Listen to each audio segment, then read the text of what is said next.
I do have a private Facebook group for my friends who are in human design with me, so my students, my clients, the people that are my tribe. And so if you want to be part of that, please do let me know. It's actually, you can search for it on Facebook. It's Human Design System. If you just go Facebook/groups/Human Design System, you can request to be part of that group. Now, one of the things that we do is we do classes like this, free webinars on a regular basis. We also do study groups. So the study groups are primarily, they are for my students, current students who are taking Living Your Design, which is the very first class in the Human Design tract. So Living Your Design. Then we have Rave ABCs, which is an extension of Living Your Design. Rave ABCs is a very positive, interesting course that helps you get your bearings in the body graph. And then this class, Rave Cartography, is a class that really helps you put the foundation solidly in place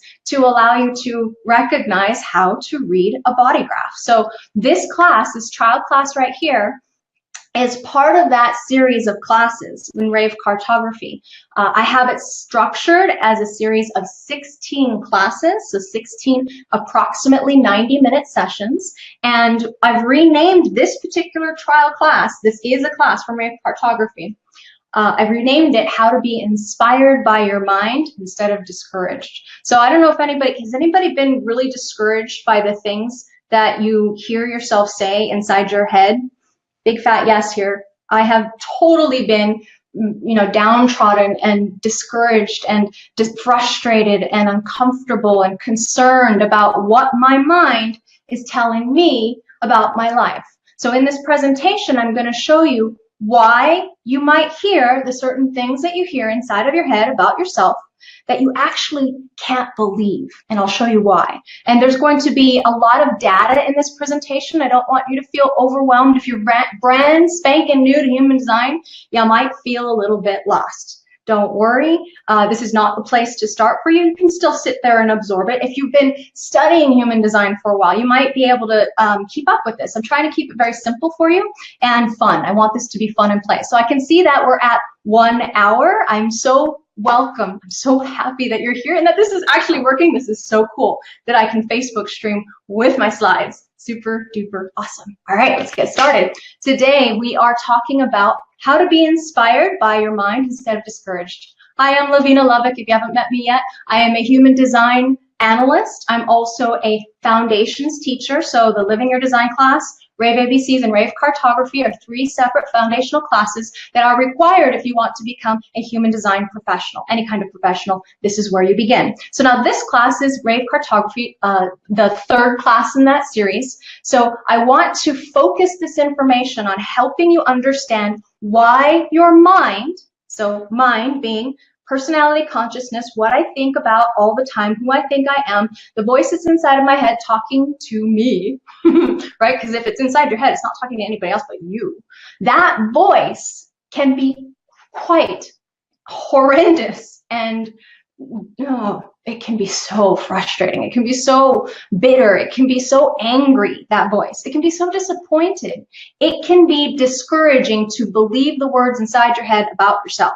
I'm going to show you why that is, what to do about it, how you can go about changing your perspective so that your mind instead becomes a source of inspiration. It becomes a source of what we call in human design outer authority for someone else, rather than trying to make your decisions about yourself inside your head, which is not going to lead you to the path of success and satisfaction and peace and surprise and delight in life that you, my friend, deserve. Because you're here in this webinar with me, I know that human design has something profoundly transformative for you.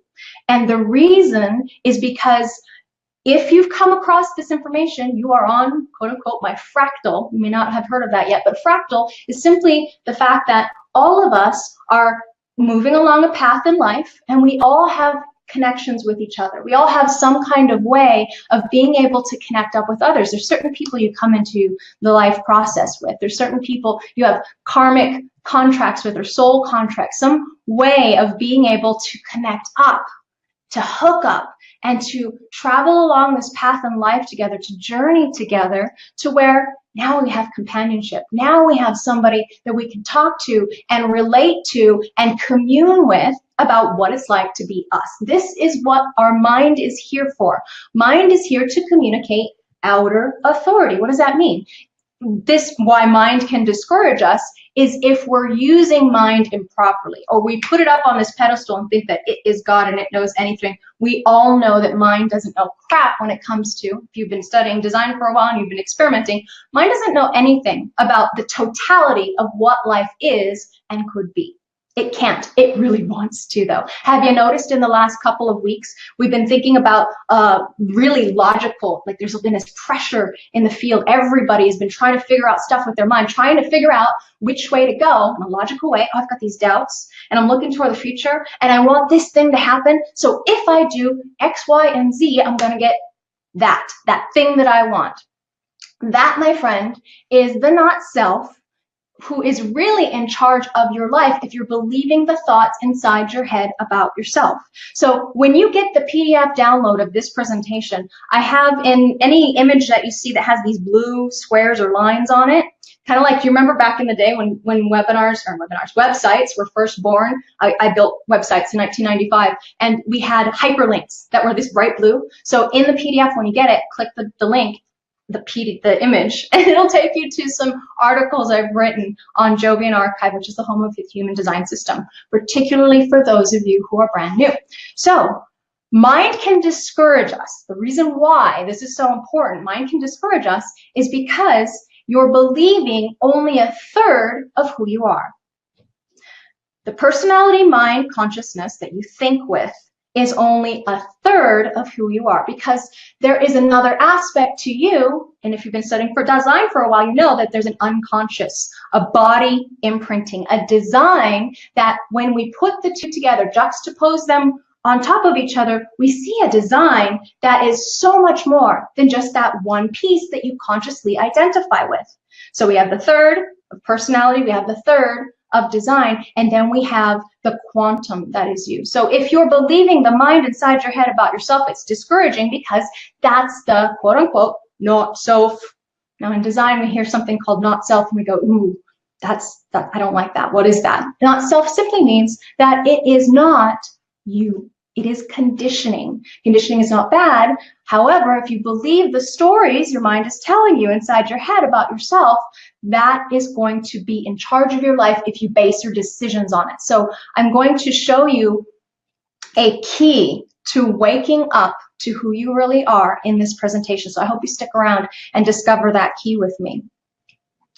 In this rave cartography class, one of the things that we talk a lot about, a significant portion of the next 16 sessions, of which this is the first one, we're going to be talking about definition. Definition is what is colored in your design. It is fixed, it's reliable, it is what is genetically, you are imprinted with, your genetic predispositions to being unique.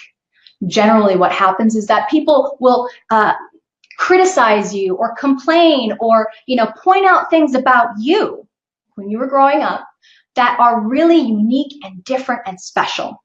And they're pointing at differentiation, at who you really are. And so your mind starts to say, oh, there's something wrong there. I don't like this. People don't like it when I'm really unique. And so I'm going to cover that up. And my mind, when I'm growing up, is attracted to, in the thematics of our design, attracted to the openness. If you've got your human design chart, please take a look at it.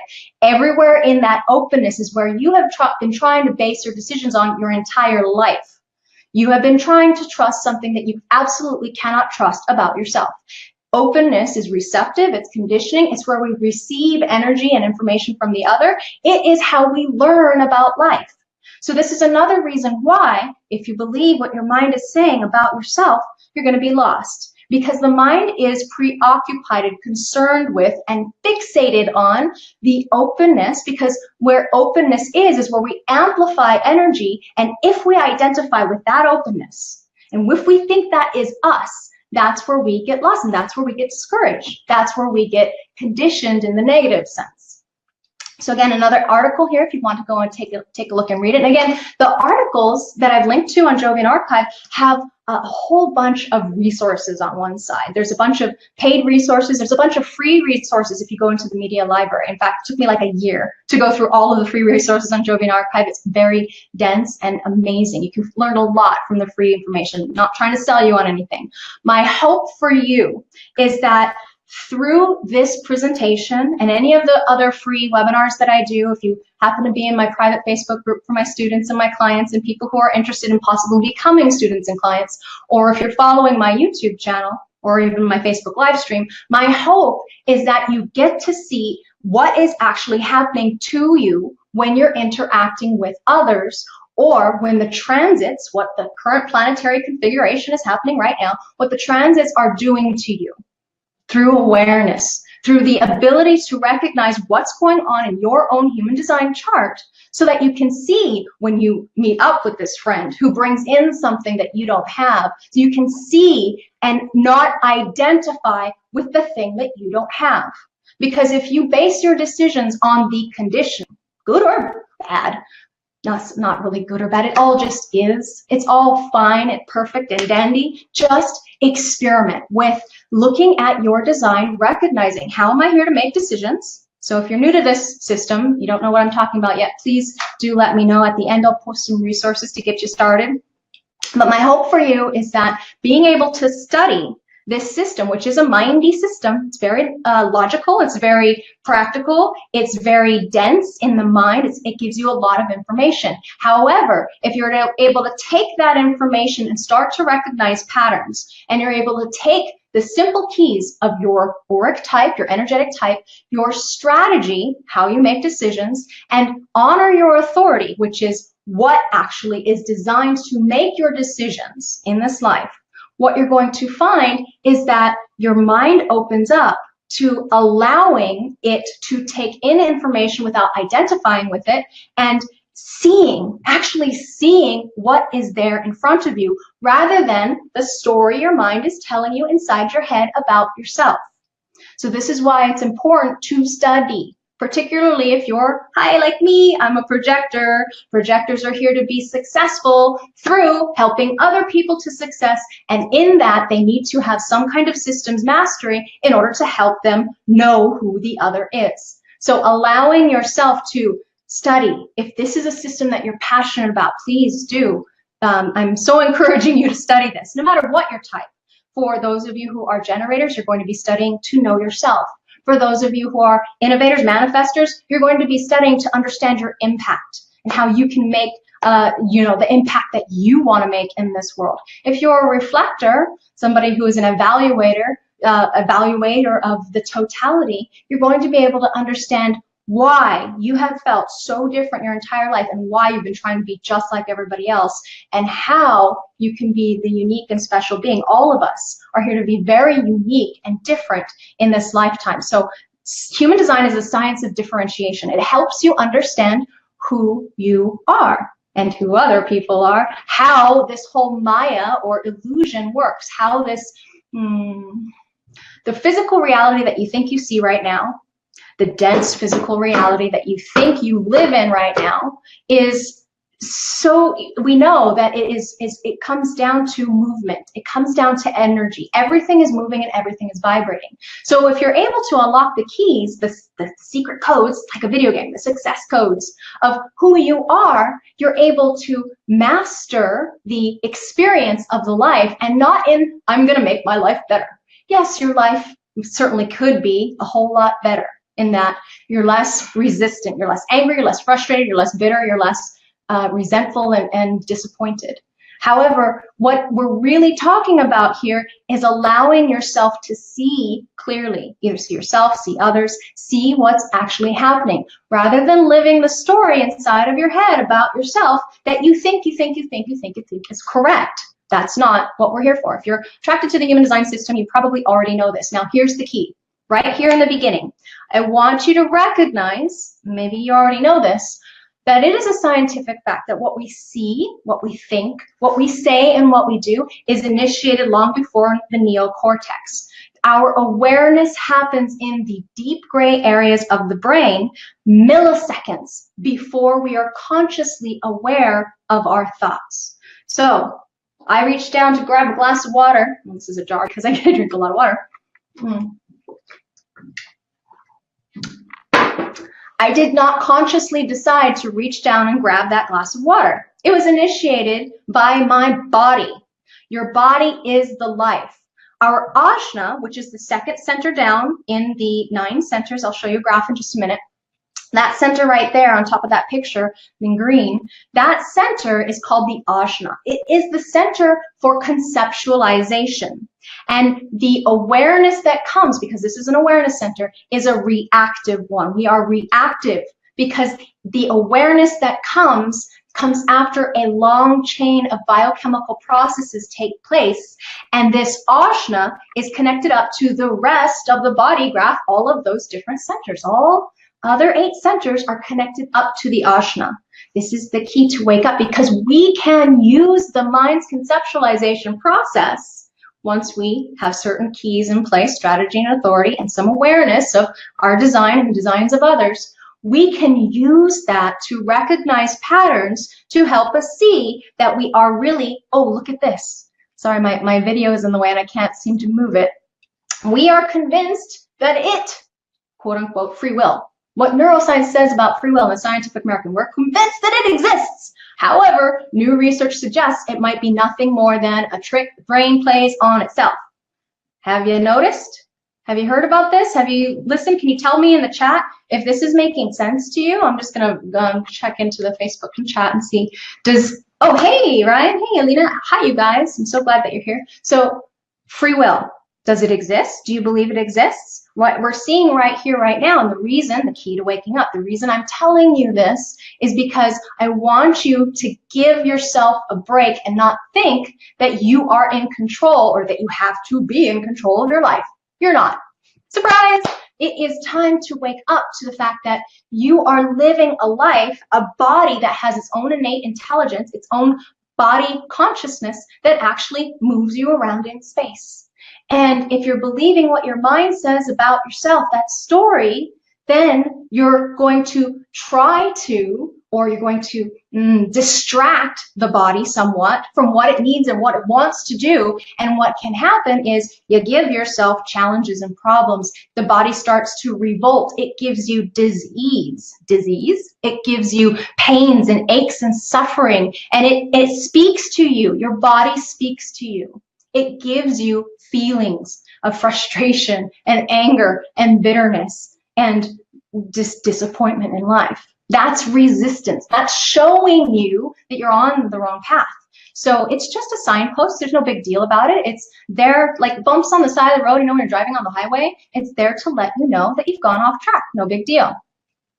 That conditioned mind that you may have been allowing have been allowing to make decisions about yourself, conditioned mind you think about inside of your head about yourself, is not who you are. We humans are the passengers observing and witnessing what life can be. When you let go of thinking that your mind is who you are, and you detach from that awareness, thinking that that's you, and you are able, with the keys and codes that we give you, able to take a step back and observe the life, not just from that personality consciousness of what you think should be, might be, could be, would be, but also you're able to, see what's actually happening. That is when you get to have that passenger consciousness, this ability to differentiate between the little voice inside your head, which is conditioned, and the totality of who you are. It's a beautiful experience. And when you get deeper into the levels of your human design chart, you get to see your psychology, how you think. You get to see what you're seeing in the environment, how you're designed to see, not how you're skewed, or your perspective is skewed to a way of being that's not necessarily right for you. So back to the ajna. The ajna has a very special relationship to the not self, as I mentioned, because of its connection to all of the different centers. The undefined centers in your body graph are speaking up inside of your ajna. Again, ajna is conceptualization. That's its function within our design. So the ajna is the heart and soul of the dilemma of anybody who wants to wake up. And that's why this presentation is focused on ajna. We're also going to be talking about the head center as well. Mind always wants to make the decisions based on the strategies it has developed through its relationship to the open centers. Those strategies, adaptive strategies, are there, put in place by the mind through experiences that it had, thinking that, oh, this happened, and if I do this again, maybe that will keep me safe. Or if I do this other thing, that'll keep me safe. And so it tries to balance what it thinks are problems in the life, in the design, in the body, thinking that, as an example, with the undefined ego or heart center, thinking that, it doesn't feel worthy, it doesn't feel good enough, there's something wrong with me, I need to prove myself, which is a common not self strategy of 65% approximately of the population, thinking that there's something to prove. So our mind, again, Ashna, spokesperson for all open centers, cannot be the inner authority because it's too polluted with information that it thinks it knows, when in fact it's only come into contact with a small number of experiences that has given it its data. And so it cannot know how to act in any given situation. It cannot. That is why we give you type, strategy, and authority to help you base your decisions. So what we can do with mind, key to waking up, is utilize that brilliant, beautiful mind of yours to conceptualize about things and recognize you're not self. Everything in human design, from the living your design, the ABCs, and the cartography, all of these are focused on taking you through a process that allows you to recognize what your mind is saying about yourself and why you can't believe it. And then it also shows you all the cool, unique, awesome stuff about you, really you, that help you understand who you are and what you're here to be. Now, there's something in human design we call the genetic imperative. Everyone knows that, there's this attractive to difference. Look at this picture, this short person with this tall person, genes want what is different so that we can mate and have babies and make more that are strong genetically, and they're not, diluted, like, and weakened. Maybe our ancient bloodlines, they wouldn't marry within the family too much. We have to have difference so that we can have a strong bloodline. So this genetic imperative, it's built into our DNA to reproduce, to go forth and multiply, and it's not personal. It's always a mechanic of difference, attracted to difference. So sameness in the genes, according to the genes, is a dead-end street, and diversity is what is attractive to the genes. So your body is what needs to reproduce. It wants to reproduce. The passenger, who you think you are, that you're identified with, is the witness. And this is oftentimes why have you ever been in a relationship where you're like, why the heck am I with this person? Oh, but the body really wants that person. It can't live without that person. It needs that person. I would be willing to bet a little bit of money on this, that if you look down below the surface and both of your designs, looking at the dynamics between the two, there's a lot of difference. And it may even come from the unconscious aspect of your design, the body design that is attracted to this difference and that thinks that it cannot live without this other because it's so different. It wants to mate with that difference. It's attracted to it. So who we bond with is based on our genetic imperatives, based on our genes. We can see it in the designs. Now there's a not self, not you, nothing bad, nothing wrong, just not you, conditioning field. That the strategies that are underneath the way the mind frames your decision making come from conditioning, come from openness, because conditioning happens in the openness. So the things that really matter are ignored because they don't attract you. They're not interesting to the genetic makeup. It's like, oh no, I want the difference. Give me the difference. Difference is nourishing to us in our designs. In the openness is where we take in life and we learn, and if it's correct for us, it can be very nourishing. It can be amazing to be able to differentiate and discern who's right for you. And yes, their design may be very different, and you can be able to agree to disagree, or honor each other's uniqueness rather than becoming bitter or resentful or angry that there is such difference and that you can't see eye to eye. So with true self behavior, Instead, your open centers aren't blind genetic imperatives wanting to mate with what is different. They're places where you have the opportunity, not the guarantee, yet you have the opportunity to develop wisdom in this life. The potential wisdom via your open centers represents what we call outer authority, being able to learn and differentiate and discern and have all of these different experiences that we can then share with another. That allows us to be this differentiated consciousness that can have a unique experience and give the other our perspective of what it was like. In the openness, open centers, open gates, open lines, open channels, all of that, in the openness is where we have the opportunity to take in, per gate, 1,080 different ways, combined with all the other ways that that person could have brought something into our lives. We have the opportunity for extraordinary, unique perspective that can only happen if you're not identifying with that one area of conditioning. Because if you rigidly hold on to some kind of conditioning, you become blind to all of the other ways that can show up in your life. Let me give you an example. There are some things called love gates in the human design system. Let's say a love gate, let me pick a juicy one. How about gate 40? Because I think we have right now Mercury is in gate 40. So gate 40 is the love of work, earning love, it's called. So if you don't have gate 40, and yet that gate happens to be, let's say it's a gate that's linking up the two aspects of your design. If you don't have that gate and you have been conditioned by, let's say your father, certain way of experiencing love, certain way of giving love, that is not your way.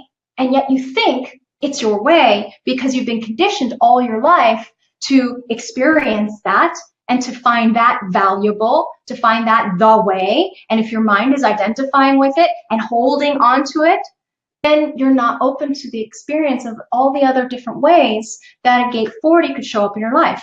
Every single gate has 6 different line activations, so 6 different thematics, and each of those line activations have 2 sides of the same coin, and underneath the line, there's something we call color, tone, and base.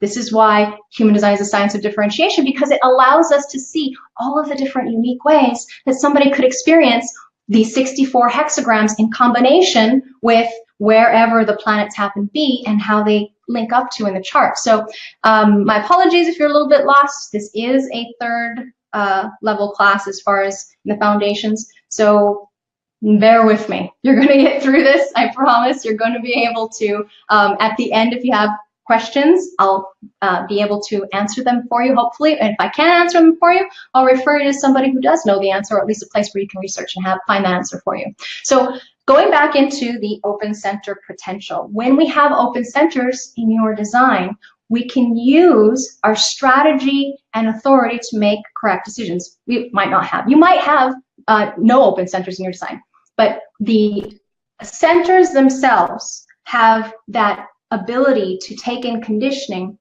And if you instead use strategy and authority to make correct decisions, you're going to align to what's right for you.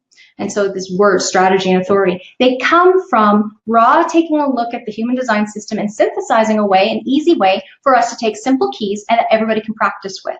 Now, when you move through there, you find that there's certain nuances. Everybody has unique ways. It's not just this, rigid way. There are subtleties to it. For example, the emotional wave. I have an emotional wave that happens to have this roller coaster ride. And yet my emotional wave is called the 4130. It's channel of recognition, a design of focused energy focused on feelings. My emotional wave is built on expectation, and there's imagination and fantasy. And yet my wave frequency, even though it has this roller coaster up and crash, it's not like anyone else's in the world, because I have unique activations and it's connected up to the rest of the chemistry that makes me me. So using these simple keys help you discern, yes, as you go forward in your experience, you're going to learn that there's different subtleties and nuances, and that's one of the things that we teach in the courses, so that you're able to understand how this works for you. Still an open center potential. We're honoring your unique type, work type, strategy, how you are designed to be initiated into action or make decisions, and inner authority, or personal authority, I should say. If you're honoring that, what happens is it allows your higher self to be authentically expressed through you with the least amount of resistance. Therefore, the ability to have an increased level of fulfillment, personal fulfillment in this life, personal sense of peace, satisfaction, success, and surprise. This is the potential for you if you honor your personal energetics of you. So what can happen in the open centers is that we have the ability to have correct conditioning. Remember how I said that openness, there's nurturing, there's nourishment that can happen there? That openness, and you're open to personal, social, and global conditioning, it helps us learn and grow in this lifetime. It gives us connections to others so that we can together as a group or as a partnership in smaller, large groups, however it is that we are designed, however we come together, we're able to have this facilitation of being able to express different aspects of circuitry. There's a new word. So circuitry is something that we start to cover in ABCs and we move into by channel here in Rave Cartography. So there is correct conditioning for all of us. It's not that conditioning is bad, it's just that you cannot identify with it, with your mind, that it is yours or that it should make a decision in your life. And so we give you keys by helping you look it through your chart. So as an example here, the open heart, undefined heart, that's the heart center right there with those 4 little gates. They're here to develop the ability to see, to witness, the wisdom of recognizing who actually has the power to prove, who will prove themselves, who can support the tribe, who can work hard for the tribe, who can make those promises and keep them, who can have control over the resources and release those resources into the world, who can actually give us the power to shock and initiate and be competitive, who has the power to be able to sell the tribe on something. This is the wisdom potential. If you have an undefined open heart center, there are particular nuances that you might experience this energy depending on whether or not you have activations, dormant potentials in this center. So I'm going to go into some of the language here to make sure that you're keeping up with me. I know I'm speaking a lot of human design geeky terms, and I want to make sure that everyone's on board before we go into each of the centers. So being able to have correct decision making is facilitated when you understand how your body graph works and what to do about it, the mind, okay? So when we're looking at an undefined center, again, the open centers, the white centers in your human design chart, what happens there is that things get amplified, experiences get amplified. And what can happen is that there's a distortion mechanism.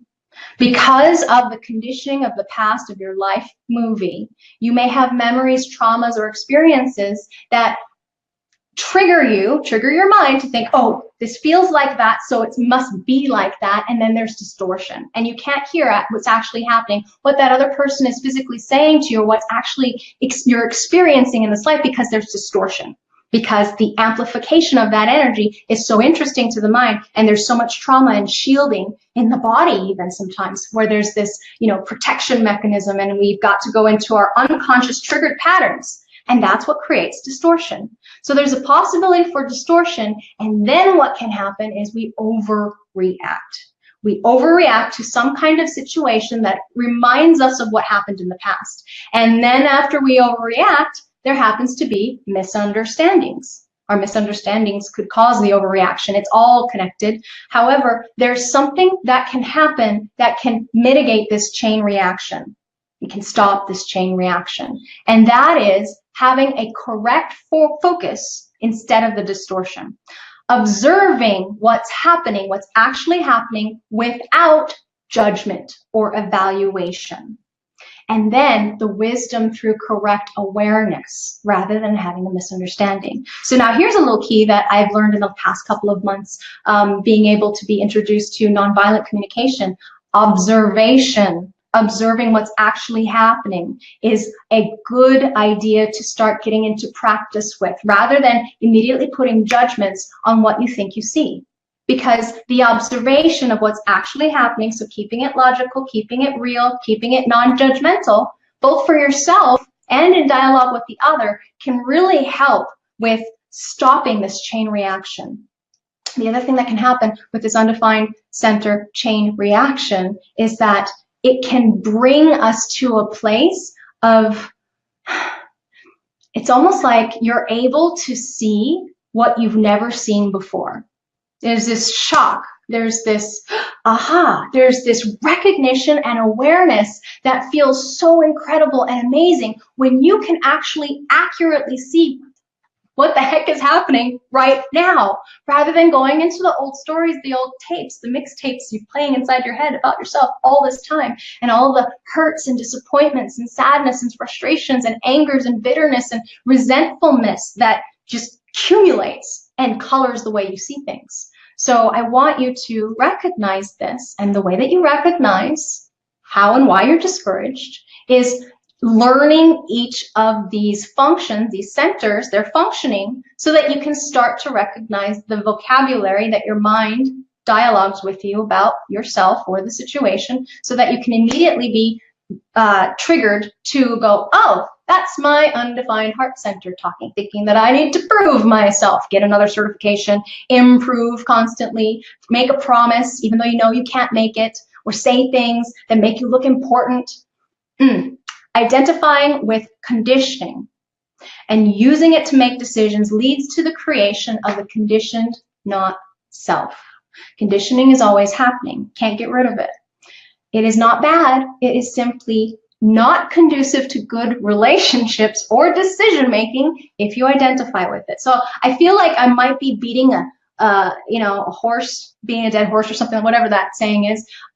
However, for those of you who are new, you might not have heard this before, so I want to continue with a few more of this, and then we're going to dive into the centers and the head centers, the head and mind Ashna centers, so that you can understand more about those particular thematics of why you're discouraged.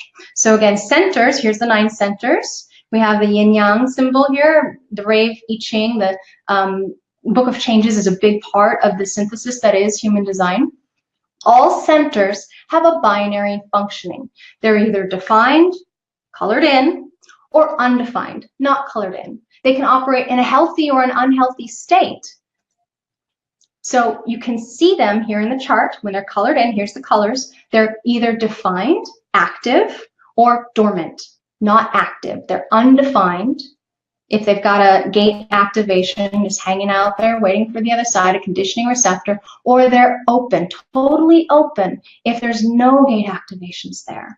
So we have centers that are designed to be fixed and very specific and highly specialized on the left, and we have flexibility on the right-hand side, where you're here to be open to nurturing and to developing wisdom. So the wisdom of the undefined centers is that here's the body graph talking. Open centers, undefined centers are where I am receptive. I am adaptable, adaptive to what's going on in life and around me. I have the potential of wisdom in any of these open centers. Any of those open centers, particularly if they're completely open. Hi, I've got an undefined Ashna, completely open Ashna. This is a place where my deepest conditioning is, and also my greatest potential wisdom. When you have an undefined, completely open center, this is where you're particularly vulnerable to conditioning. It's also where you can grow the wisest because you have no filtering mechanism or no thematic that you always experience that center with. Let me show you what I mean here. In the next slides here. First, I want to kind of just show you an overview of what these centers' functionings or what their voices sound like. Every single center that you see in the body graph, all 9 centers, has a unique quality and function that contributes to the way that we perceive and the way that we experience life, how we see and how we feel or have experiences of life, interact with life. So you can see at the top we have I'm inspired. This is the center function of inspiration at the head center. Am I certain? That's the awareness center of the Ajna. I'm communicating or I'm acting now, says the throat center. This is the throat center, the home of metamorphosis, of transformation, of being able to manifest. I know my role, says the G. The G center, when it's defined, has a very particular, unique role, an identity that it's here to express out into the world.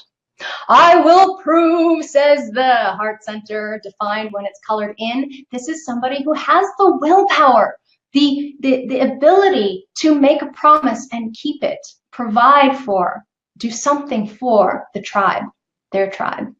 Am I emotionally clear?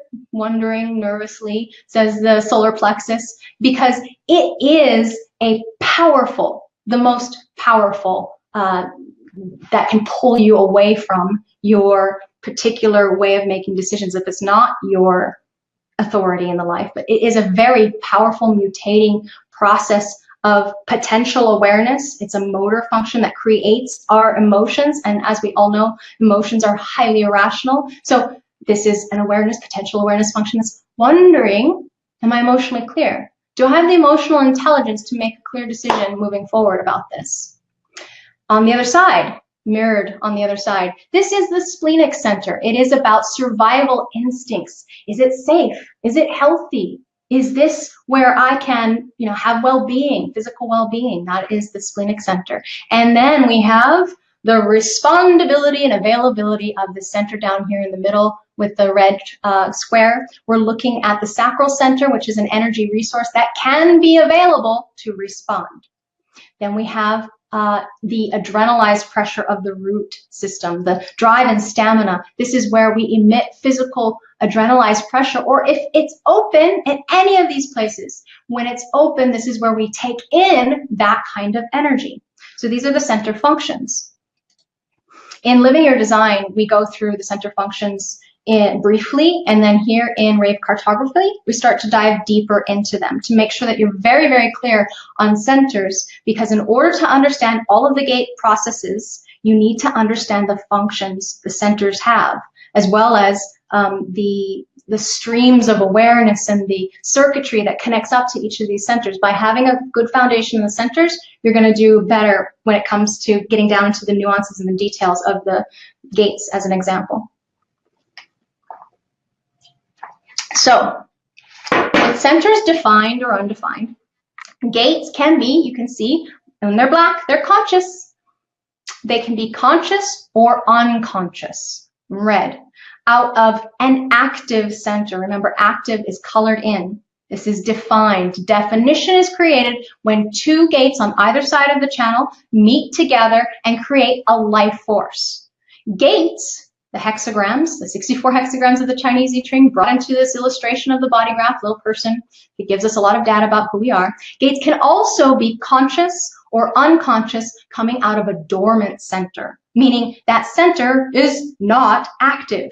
It is potentialized by having these receptivity sites, the 61 and the 64 in this case, receiving or looking for the other side of the channel, being very attracted to that difference on the other side of the channel, so that it creates life force. And then we have potential wisdom through this temporary activation through the interaction with the other or the transits. So that's what's going on here in this illustration. When you have a conscious, here's 61 is conscious because it's black, or an unconscious gate in an undefined center, this is a dormant activation, and this is what we call a conditioning receptor. Remember, conditioning is what happens when you have activation of the life force of the centers. So the receptor, or the filtering mechanism with which how you experience that energy, is right there clearly in the chart. You can see. So as an example, gate 61, this is inner truth. This is the gate of mystery. So always wanting to look for inner truth, always want to rationalize the mysteries, always want to think. This is the potential of this person consciously to always think about that.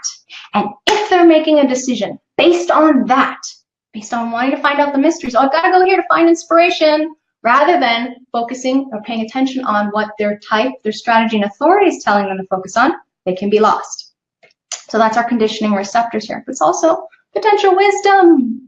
So here, when inspiration hits, here's an example of somebody who maybe has the energy of a transit coming through. This is the transit that we've been dealing with for the last few weeks, the 4 and the 63 consistently in the transit. Everybody looking for logic and looking for inspiration that has the logical answers. That when that energy energy comes into the field, what can happen is the gate activation, that is a potential activation that's dormant, but it turned on. It is placed under pressure as soon as it's defined from other people or transits. It's active, it's on. And so here comes the transit wave, and here comes the surf, and the surf is crashing, and it's telling you, go and make this happen. Because this is what's logical, this is what's, you know, reasonable as far as it makes sense looking into the future, and this is the answer, go do it. And if you do that, you get lost because your mind is not designed to be the authority in the life. These conditioning receptors, this unconscious gate you see right here, is in an active center, and it's a consistent, present, active force that's always pushing this person with a quality that they don't yet consciously identify with. So please take a look down at your human design charts right now. Look at the red and see where you think that you should do something with this energy, because it's, when it comes out, it's experienced and expressed in life, and you're like, oh, what is that? Is that me? I don't know if it's me. Other people say it's me. Maybe I should do something with that. Maybe I should make a decision based on that. And if it's not part of your authority, it's not designed to be your decision-making factor in the life. It can work into the totality depending on what's going on in your chart, but in and of itself, it can be very attracted to difference. It can be very challenging. It can discourage you, you know, if you're trying to base decisions based on that. So when we have conditioning receptors, we cannot identify with the process of the unconscious because we don't have conscious access to its functioning until it shows up, until it actually is present in the life. So this person might think, acting like my ancestors, yeah, I don't see what you're talking about. And the reason I say ancestors here is because unconscious activations tend to be, you know, related to the genetics of our grandparents. And so when this thing comes out, it can be very disturbing or uncomfortable to the personality who's thinking, why the heck am I acting like this? When we're looking at conditioning receptors, what you can identify with is whatever is coming, that the conditioning where it brings you and the results when it actually happens, after it happens. And in Rave ABC, we talk about roads. Here's a road and here's a tunnel. Tunnel's operating beneath the surface of your awareness. So those are conditioning receptors. Your unconscious design can be mysterious or uncomfortable until you observe it with awareness and start to accept your true nature. So this is why studying your design, recognizing where you're unconscious about things, how it can show up, and then observing it with awareness is where you get to see the magic of who you really are once it's expressed and experienced. And this is one of the reasons why deconditioning takes so much time, because you need to have time to move through this process and to experience and see what's going on. And why? Why is always a fun question. Why? The eternal why of gate 61. So here we have the channel, the life force, gates that are part of a defined channel or in a defined center. And in this example, we see 61 and 24 coming together and creating a channel. This is what creates life force in your design. This is the foundation of your definition. The example is the channel of awareness here, a design of a thinker. Definition is what creates our type and authority, therefore our strategy for how to make decisions. So in these conditioning receptors, whether or not we have, wherever they are, no, doesn't matter where they are, when you make decisions according to your type, strategy, and authority, those conditioning receptors are going to operate through the center in a healthy way, whether or not it's defined or undefined.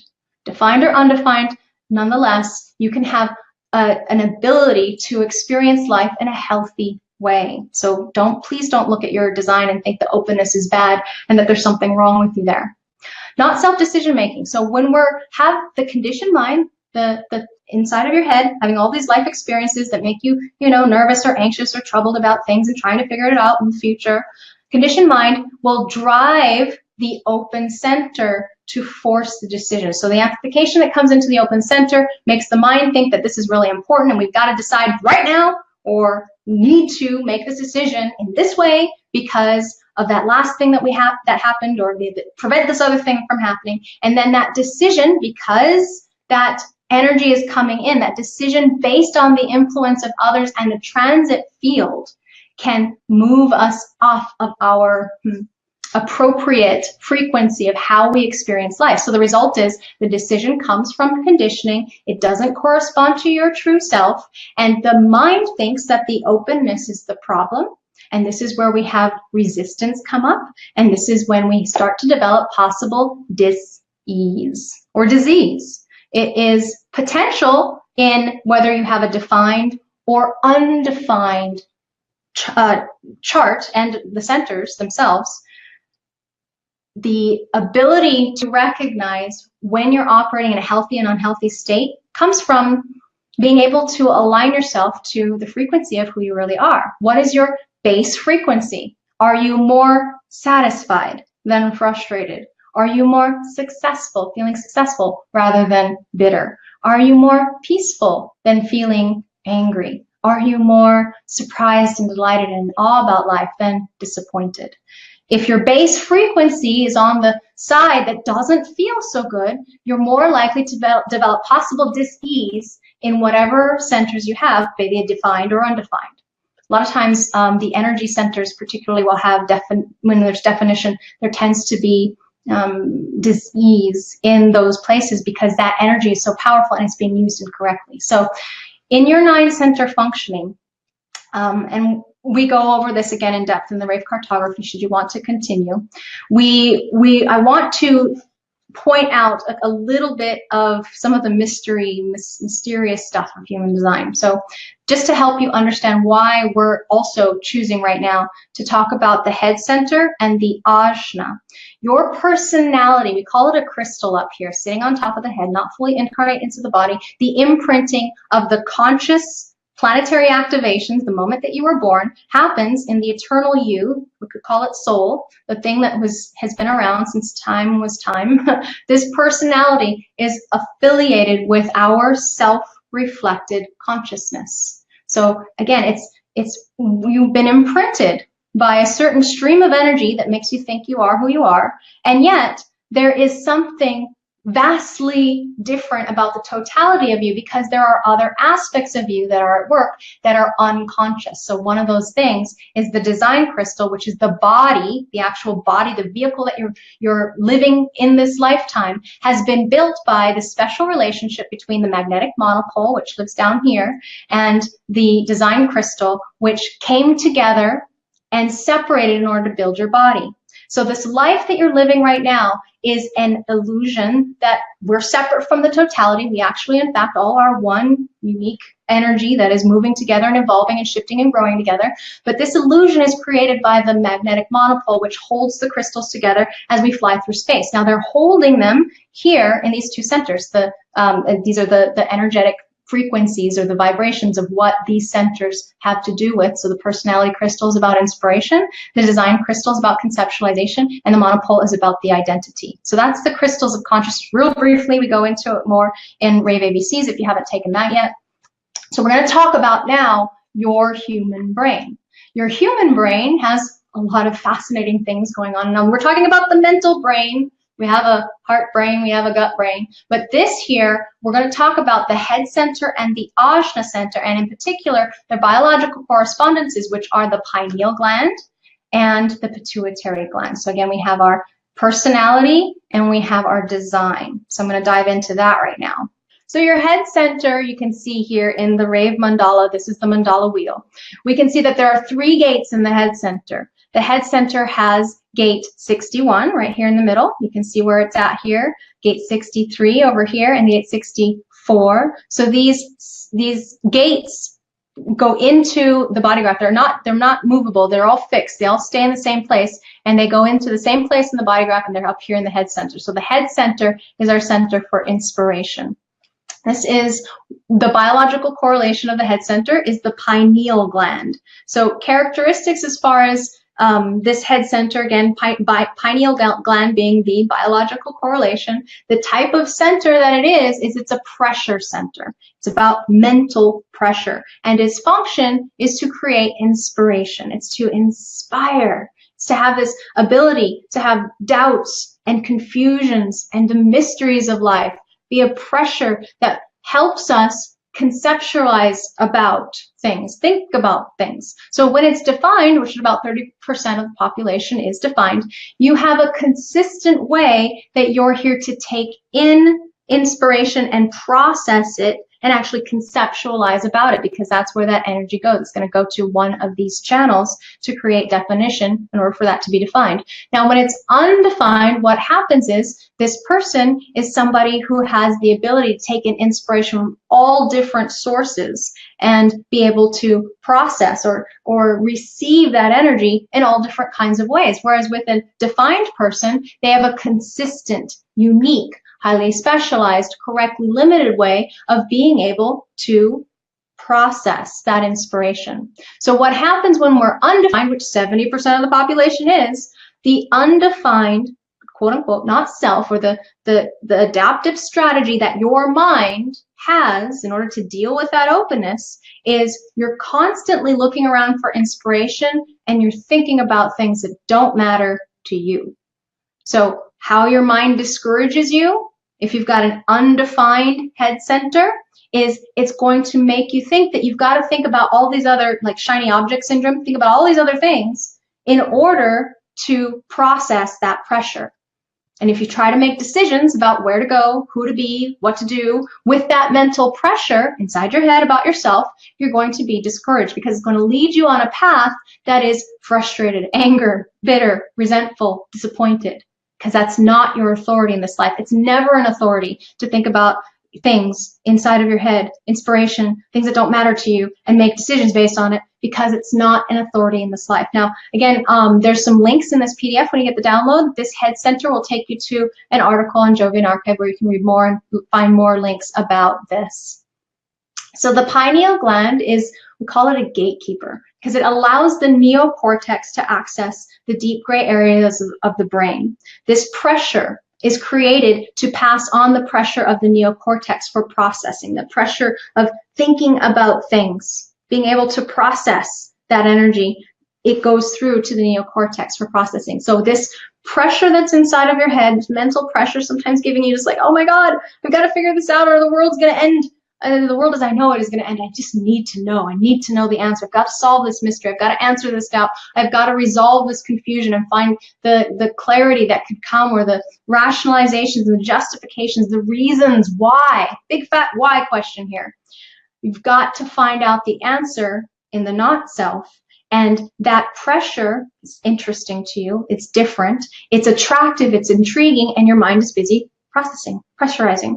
So what happens is, again, thinking about things that don't matter to you will pressurize your ajna, which is going to stimulate fears. It's going to create mental anxiety. So the way to get out of this madness is to recognize what your particular thematic is for processing that pressure. Now, you may not have any of these gates activated in your head center. Take a look at your human design chart. Which ones of those are yours to filter the pressure of the head center? That's your key. That's your key to waking up, to recognizing that, oh, I'm starting to doubt. I'm confused. I'm looking for the answers. I need to solve this mystery. Oh, if I make a decision based on this thought, I'm lost. I'm lost because this is not inside my head about myself. This is not where I place my authority in this lifetime. It is a source of wisdom potential about what life is, and to share with others when they ask me for it, when they recognize and invite me. These are all here projected channels here to help others to success. So the ability of you to recognize these voices inside of your head is going to be a big factor in your deconditioning experiment. So the head center, what it does, this abstract energy, so I'm talking now in thematics of circuitry. You're taking your ABC course, you know what I'm talking about. Abstract people, this 64 is the abstract stream of awareness speeding here, approaches the information as something that happened in the past that you need to get clarity on about. So the 64 is about visual history. Here is a person who thinks a lot of things inside of their head that has to do with images and things that happened in the past, and it's a confused jumble of like maybe stories or experiences that happened.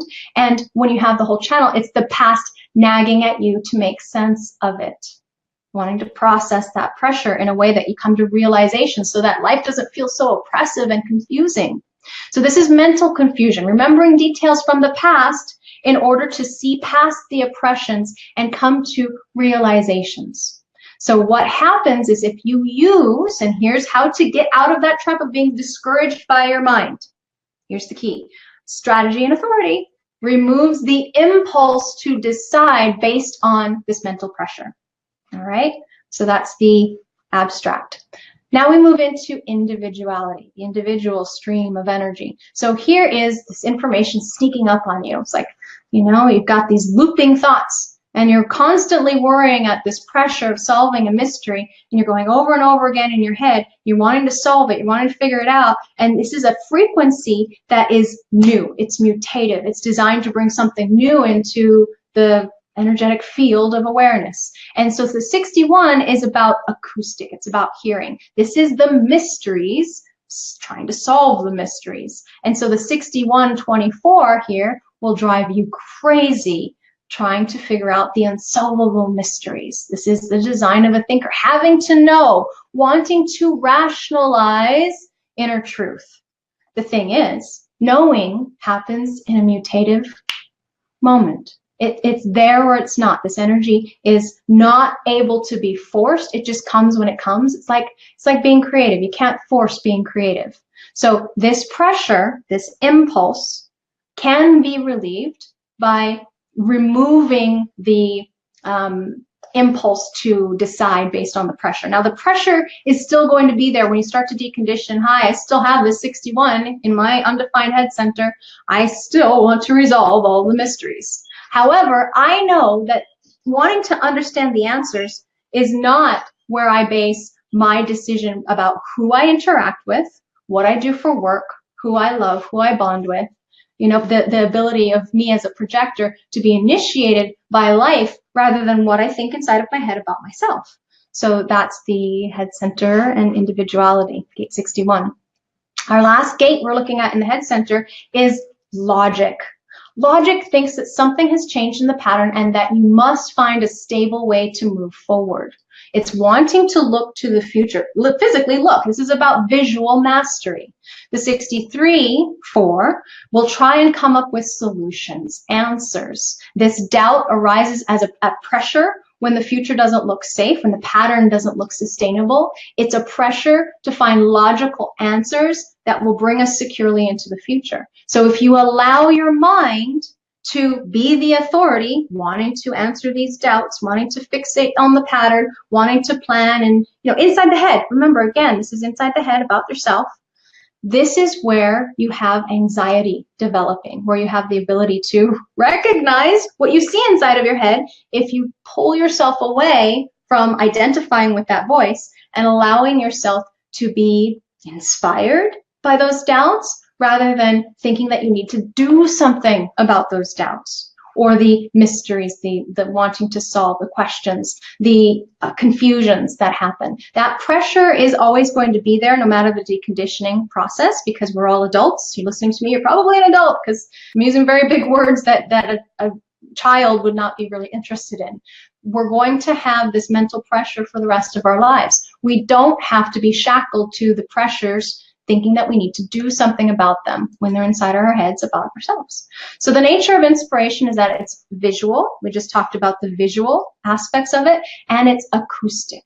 Those are the senses. It comes from within as a result of the experiences that are happening. You hear something, you see something, it seems to go by, something is getting pressurized in your processes, and then at some point there's a question. It comes back to you as a question. So you're trying to figure it out. You're trying to make sense out of doubt or confusion. Or you're trying to rationalize something that you think you should know, which happens because we are endlessly inspiring. This is the nature of inspiration. Inspiring, storing energy, storing thoughts, information, into the deep gray matter of the brain. And we store all these sights, these sounds, these smells, these physical sensations on many, many, many levels. It's not just the conscious stuff. There's all this unconscious, the subconscious stuff that's coming in.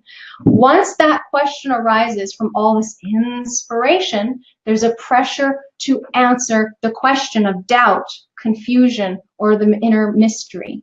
And that pressure can lead to anxiety about conceptualizing. Depending on what's going on in your design, it can be way worse than someone else's experience. They might have a consistent way of coming to answers or having realizations or being able to rationalize that inner knowing.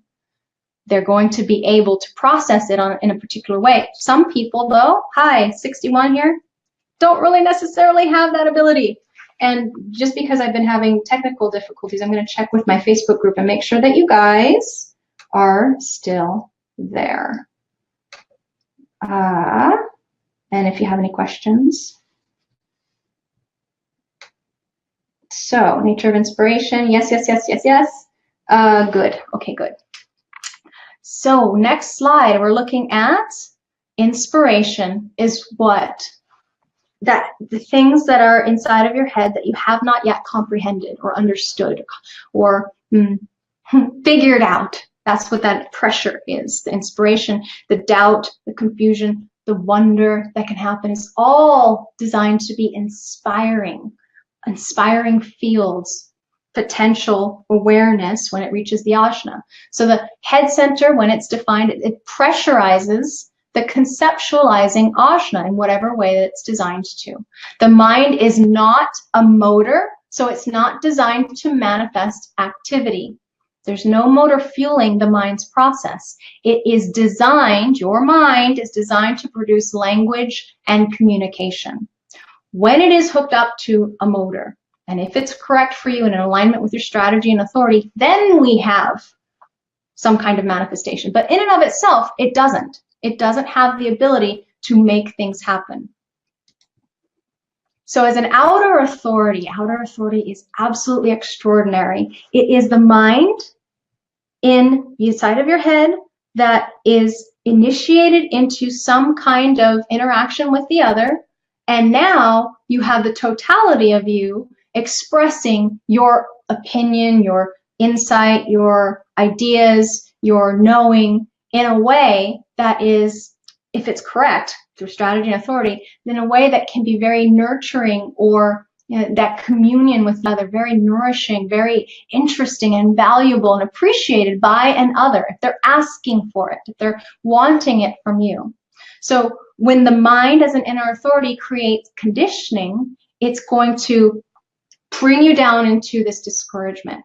When it does not make these decisions in the life, then it is not that ability of the mind to be so distraught and uncomfortable and to create havoc in your life.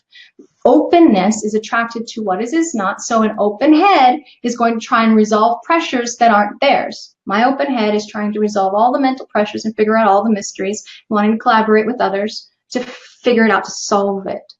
And if I'm not careful, I can, in the past, before human design, I would just blah. Oh, let me answer your questions for you. I have the answers. Let me give them to you. I know the answer. Not necessarily correct because they weren't necessarily asking for it.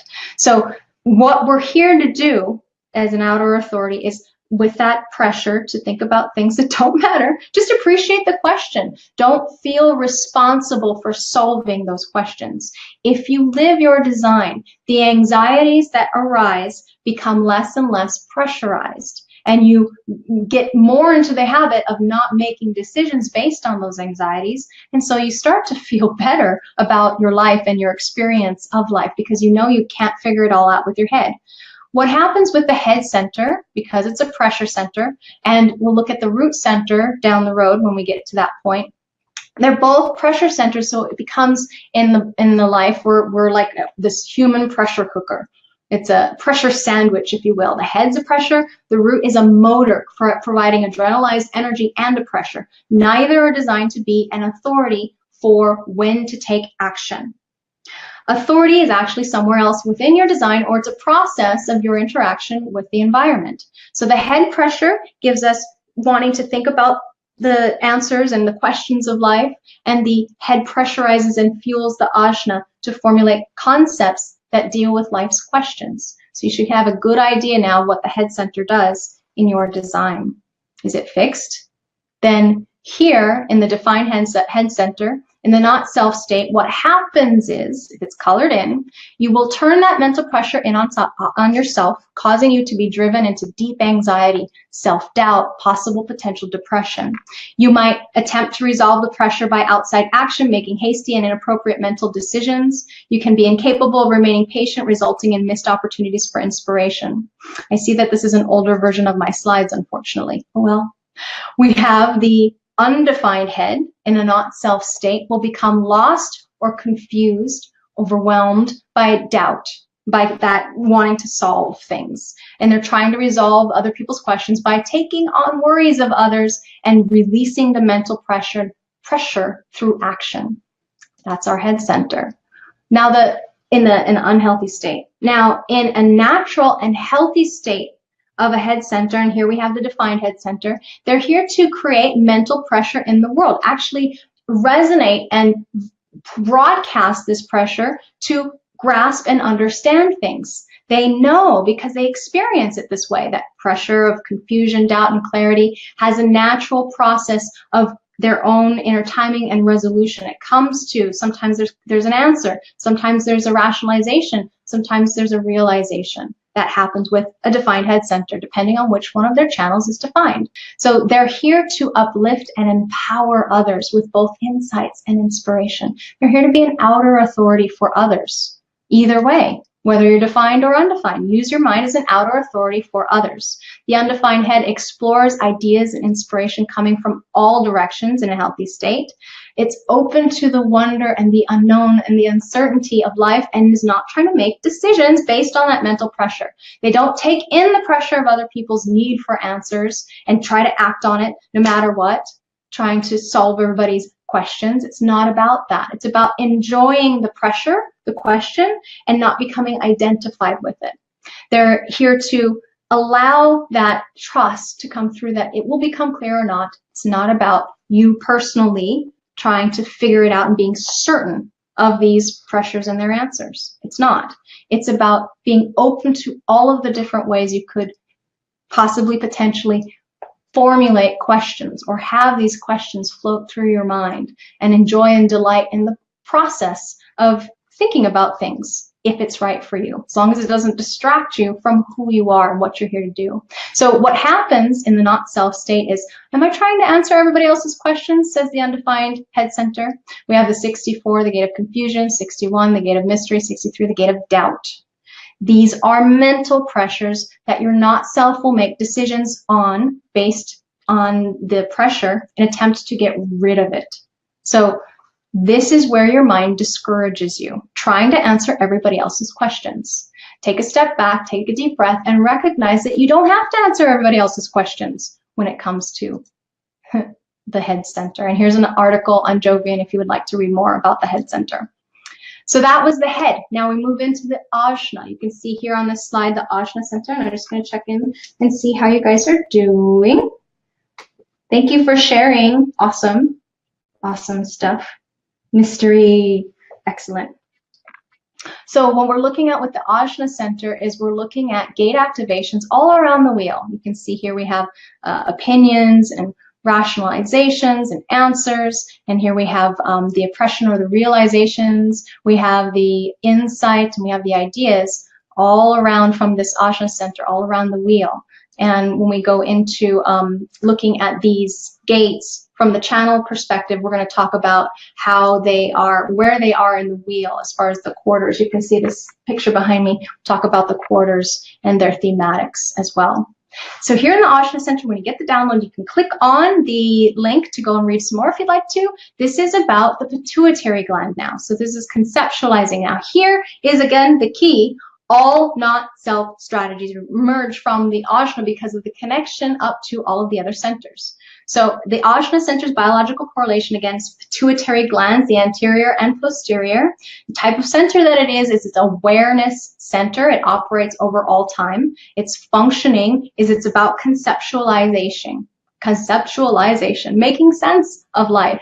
With the defined ajna center, which approximately half of the population has, they have a very fixed sense of how to be certain of things. They're either going to be logically certain, they're going to be abstract certain, they're going to be individual, unique, genius, freaky different certain, but they have their own personal process that is created by whichever one of those life forces, those channels, are defined within their design. Now, the people who have high undefined Ajna center, approximately a little less than half of the population, have no fixed way of conceptualizing or thinking about things or making sense of things. This is a person who is designed to be open to thinking about things in all kinds of different ways and cannot be certain like the Ajna person that has defined Ajna can be. They can't be certain. So the not self strategy of the undefined Ajna, thinking that, oh God, I've got to be certain. I've got to pretend I know the answer, because if I don't, I'm going to look stupid. I'm going to feel embarrassed.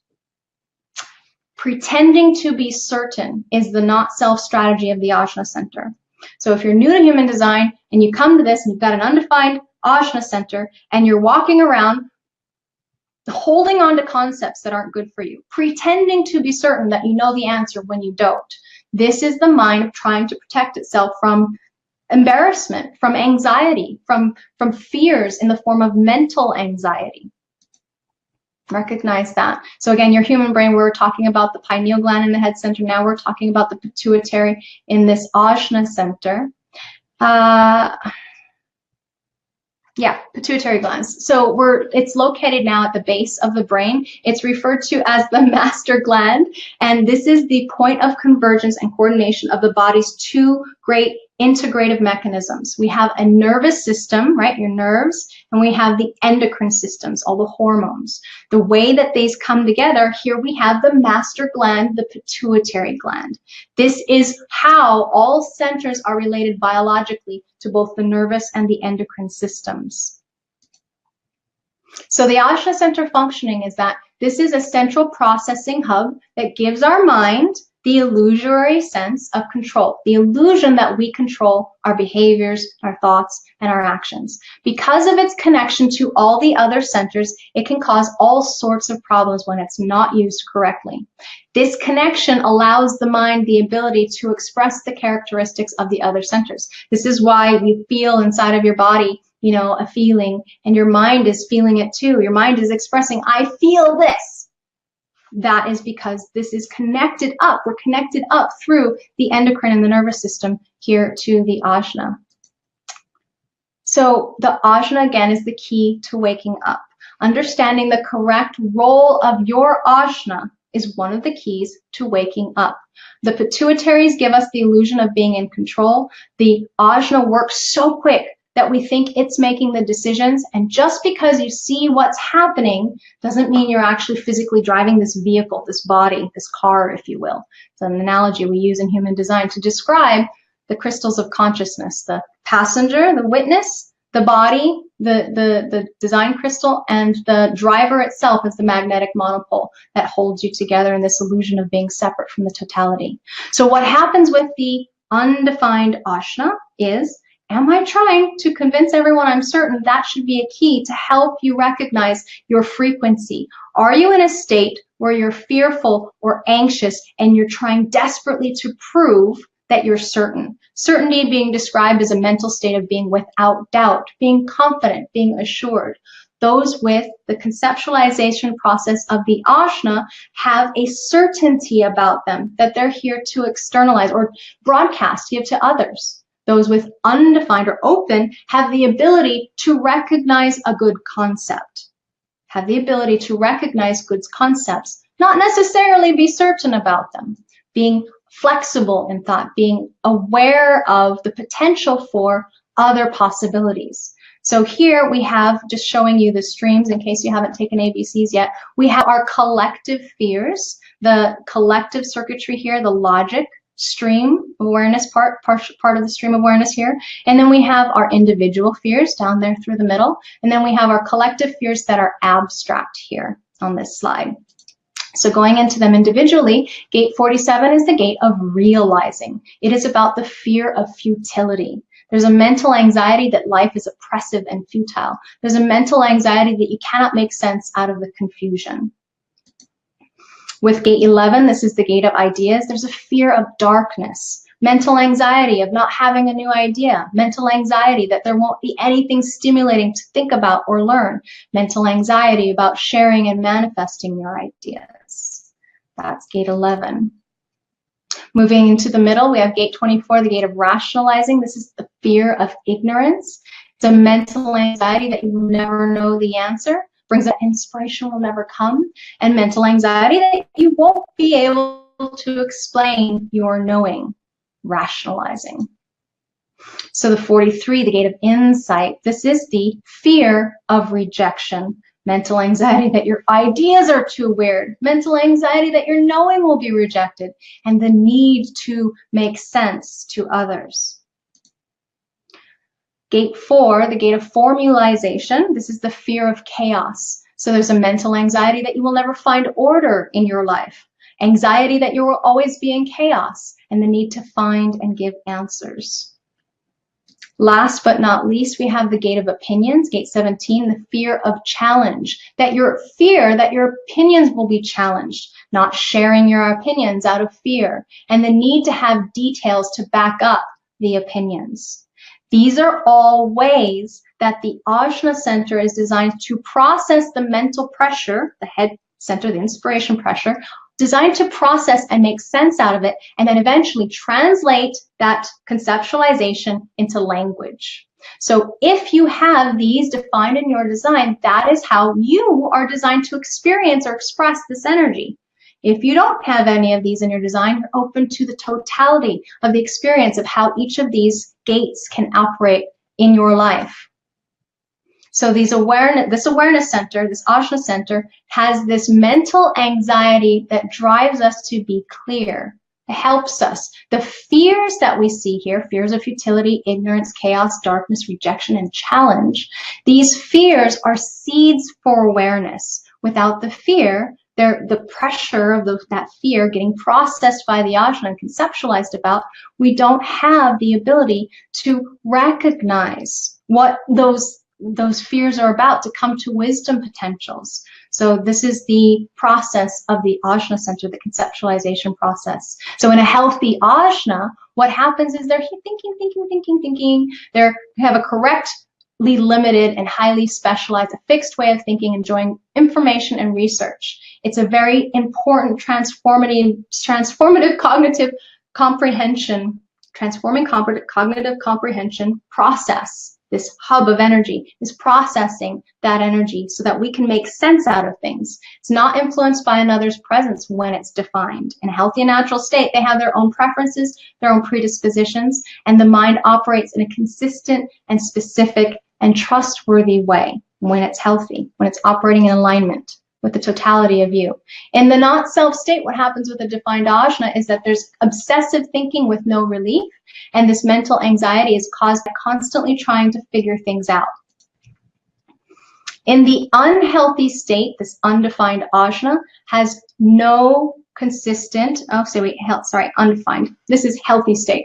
In the healthy state, the undefined Ajna has no consistent way of thinking, takes in information like a sponge, enjoys having this mental fluidity, this adaptable process to integrate thoughts, to be open to many concepts and ideas, not concerned with having all the answers or knowing everything, looking smart or being consistent mentally. It's all okay to be, thinking about things in abstract ways, logical ways, and very unique individual ways. What happens in a healthy state of the undefined Ajna is that there's an enjoyment in having this intellectual field move through and it being uncertain, allowing thoughts to just float through rather than trying to fixate on an opinion or an idea or an insight or an answer or a realization or rationalization.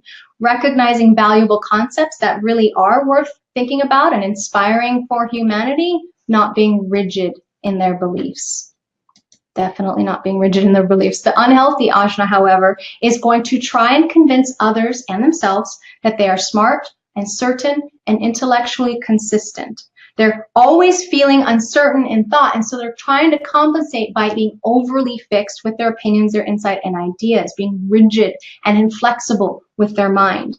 And in the unhealthy state, we'll use the mind to make decisions. So that is our Ajna Center. For more information about the Ajna, go ahead and click on this link when you get the PDF for the download, and you can learn more about each of those gates on Jovian Archive.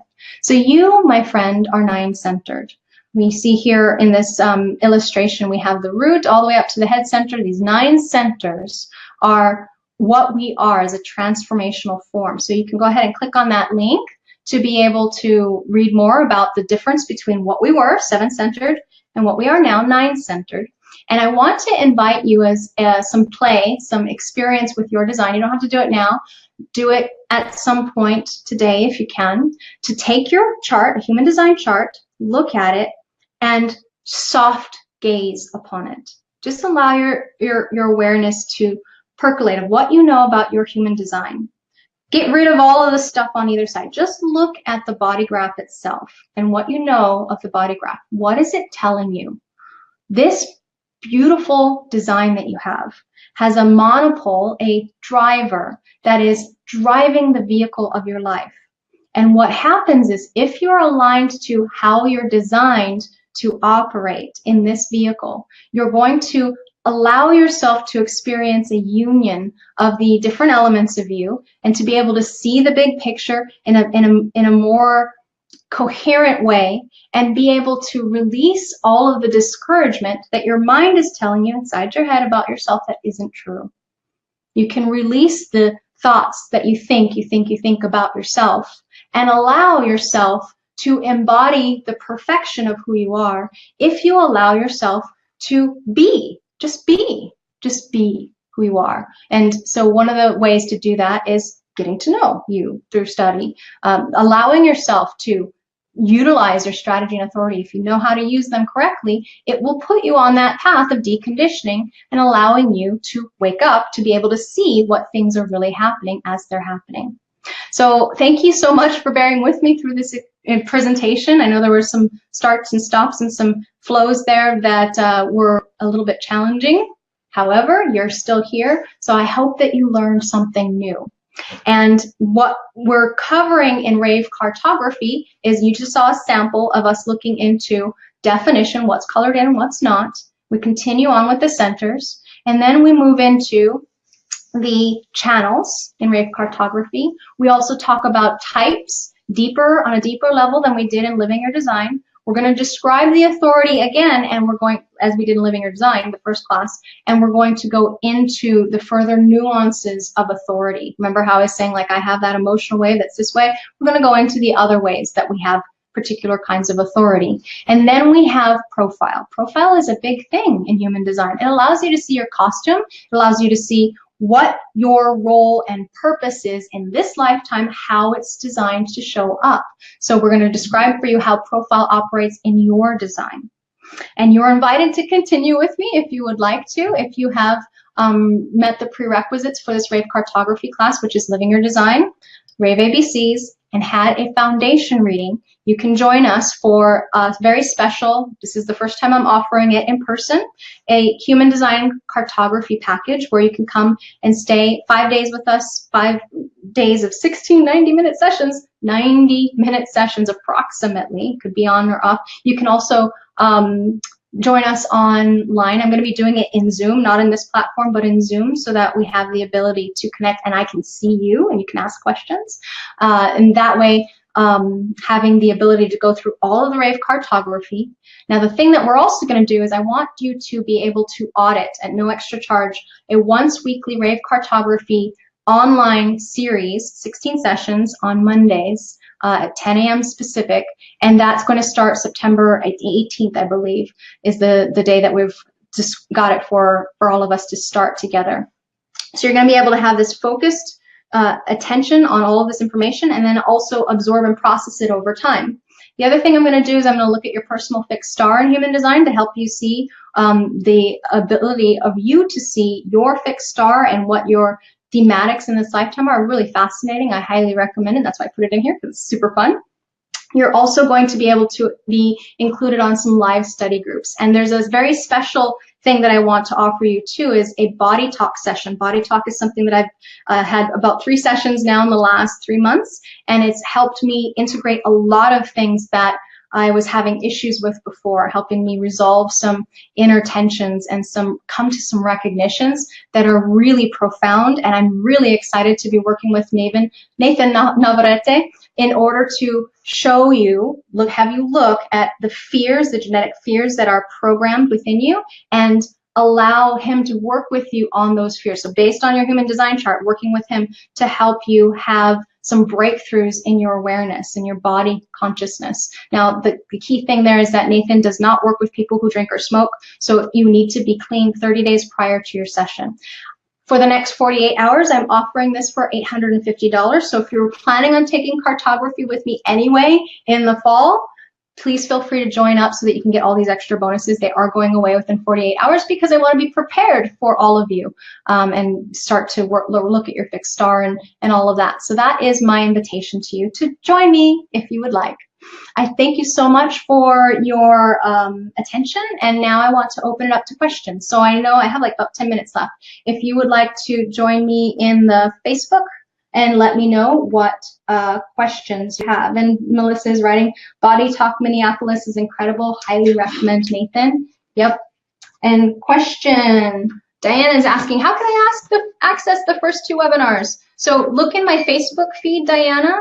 The webinar that, or the Facebook feed just previous, in my Facebook feed, there should be a webinar that has the first half of this presentation. So I split it up into 2 because I realized, oh, there's nobody in the webinar room. It's not really working there. It's only working on Facebook for some reason. So I'll have to get back to those people who registered and aren't my Facebook friends and didn't see this presentation. So I know that there's a little bit of a delay. I'll wait for a minute here to see if there's any questions that anyone has about cartography, about human design.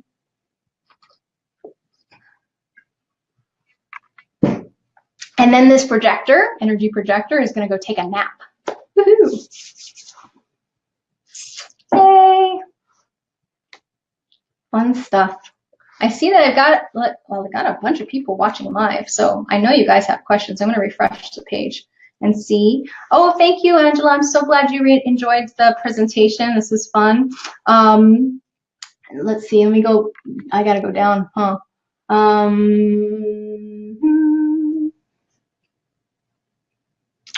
Question. Here we go. I have an undefined head in Ajna, but activations in gates 24 and 43. Yes.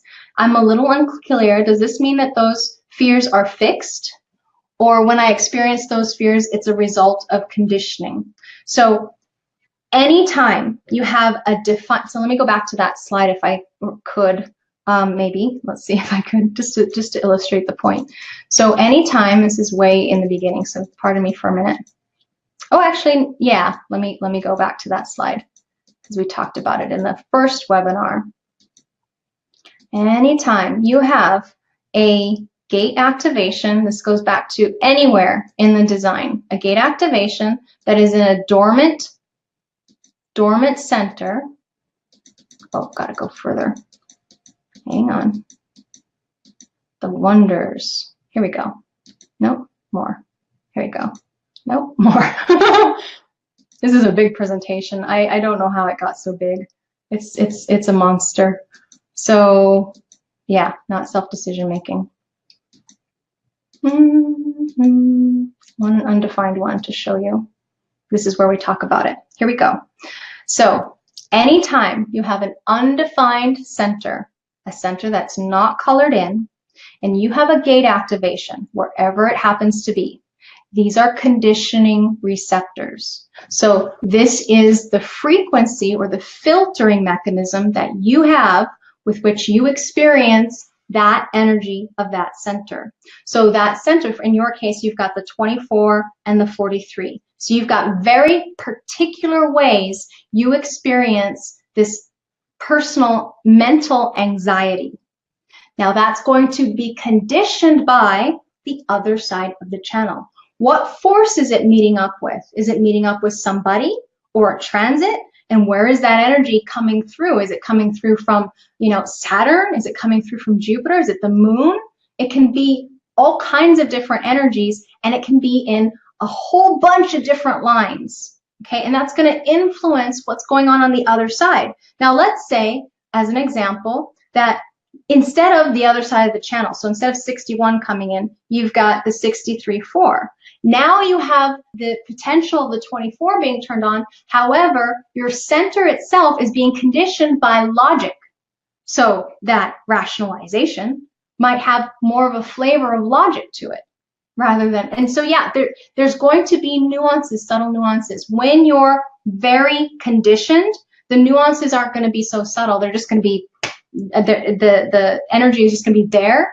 And when you start to decondition, you notice things and the energy becomes more refined, and you're not, fixated so harshly on those fears and being so rigid about them. You're able to be flexible with them. You're able to move with it and not make decisions by them. So it does depend. I mean, the lights come on in the Ajna Center house, and it's not just like you're always going to experience only that fear in that way. Sometimes the fears come through differently depending on what they're being conditioned by. See the receptor part? These are receptors. These are dormant activations that get turned on when another comes into your field. So it can feel different to have somebody coming in with the other side of the channel that is a completely different activation. They're a completely different type. They might be a manifestor, they might be a generator, they might be a projector. That energy is going to feel different. You're going to absorb the energy of the other depending on what's going on in who you are, what's going on in your chart. Do you see what I mean? Does that make sense? I can't give you specifics because we need to look at specifics like this chart and this chart together. What gate, what line, what color tone base, what planets, what is the activations of the person, what is their type, strategy, authority, all that, in order to really get nuanced and specific and paint a picture for you. And this is why analyst training takes so many years. It's a very complex system. So hopefully that helps. So dormant activations only get turned on through conditioning. Yes, that is the answer. And remember, conditioning is happening all the time. It's happening from my dog who's laying on the floor right now. It's happening from the transits that are happening right now. It's happening from your solar return, which is a time and space where the sun comes around to the exact moment in time when you were born, and you have a solar cycle, an experience of this year that is your learning program for this upcoming year. All of us are moving through cycles in life. We have our Saturn return that sets the tone and frequency of what the learning program is while we're growing up. We have the Uranus opposition that sets the tone and frequency of us, getting to maturity. And we have our Chiron return. These are the major cycles that sets the tone and frequency for how we actually have the opportunity to be ourselves and put our gifts out into the world. Our flowering of our full human potential happens at Chiron. So being able to take a look at not only just the transits, not only just the people you're with, not only just the cycle, the year cycle, and the life cycle that you're in, you start to see a holistic picture of what's actually going on with you. Now, the reason why we give you type, strategy, and authority based on your birth design is because that's the only thing that's fixed and reliable and trustworthy in your life. And this gives you the awareness potential of how to move through life no matter what the cycles and transits and people and dogs and everything is bringing you. If that makes sense. Hopefully it does. Okay, what else? Aha, yes. I don't know why, if anybody's questions went by and I didn't answer, the Facebook is only showing me just a few people at a time. So one more question. 5 more minutes, and then this projector is going to take some time off because it's hot under these lights. I'm a cold thirst person. How come it is fixed? So what do you mean by it, Richard?